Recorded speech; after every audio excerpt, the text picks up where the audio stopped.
Hola chicos, soy el profesor Todo Sencillo y voy a hacer una visión general de las vías del metabolismo antes de introducirme en cada ruta metabólica.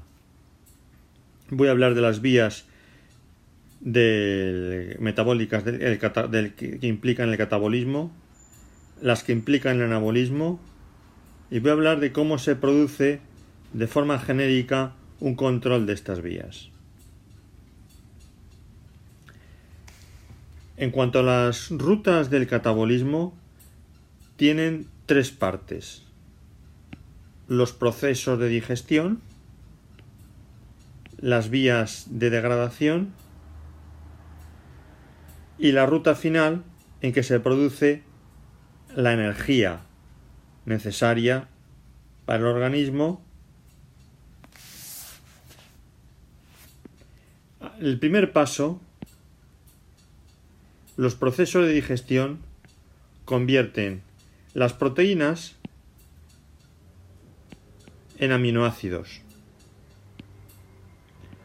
Los polisacáridos los convierten en monosacáridos y los lípidos los convierten en ácidos grasos.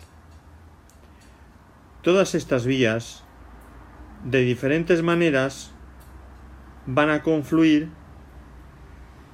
en la producción de acetilcoenzima A. En el caso ya producido del acetilcoenzima A, interviene una tercera fase. El acetilcoenzima A se introduce en el ciclo de Krebs y produce ATP necesario para producir energía en el organismo, para realizar las distintas funciones en el organismo, energéticas.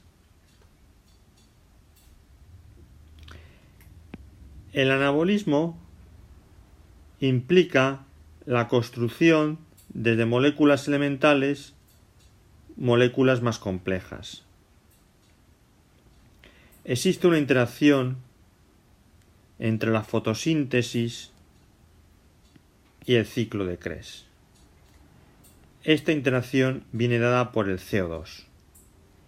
El CO2 que se produce en el ciclo de Krebs va a ser pieza fundamental para que en la fase oscura de la fotosíntesis, previa a la fase lumínica, posterior a la fase lumínica, se produzcan gliceraldehído que formará hidratos de carbono.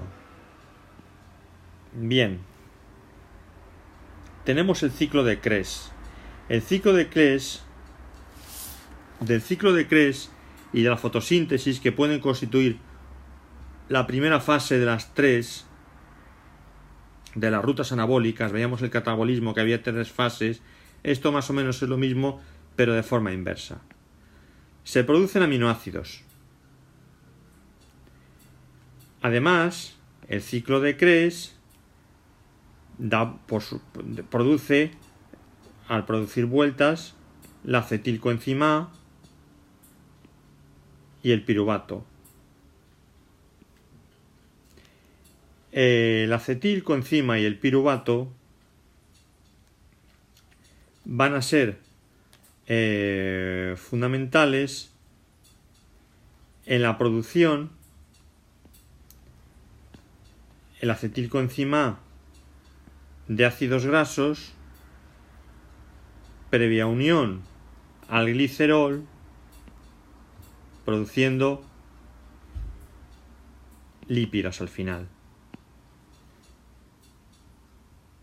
Y los aminoácidos,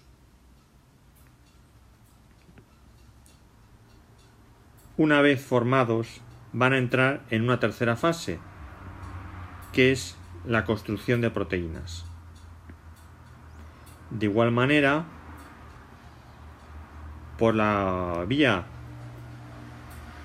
de la gluconeogénesis, el gliceraldehído 3-fosfato acabará produciendo, a través de la glucosa, polisacáridos.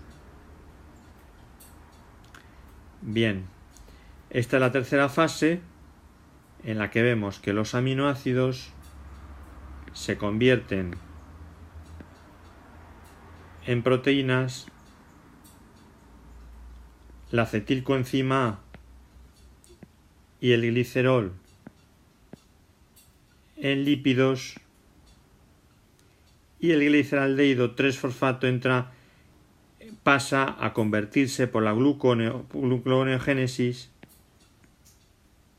en polisacáridos. Bueno, después de esta muy rápida introducción a las vías metabólicas, vamos a hablar de cuál es el control.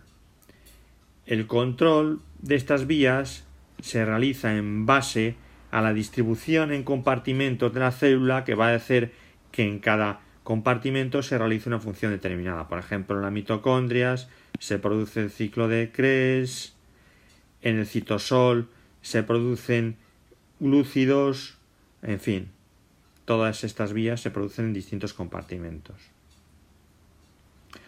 Otra vía de regulación van a ser las hormonas.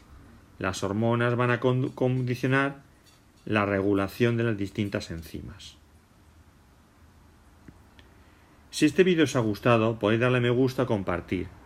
Además, podéis regular la velocidad del vídeo en el menú de YouTube en la parte de arriba de la derecha.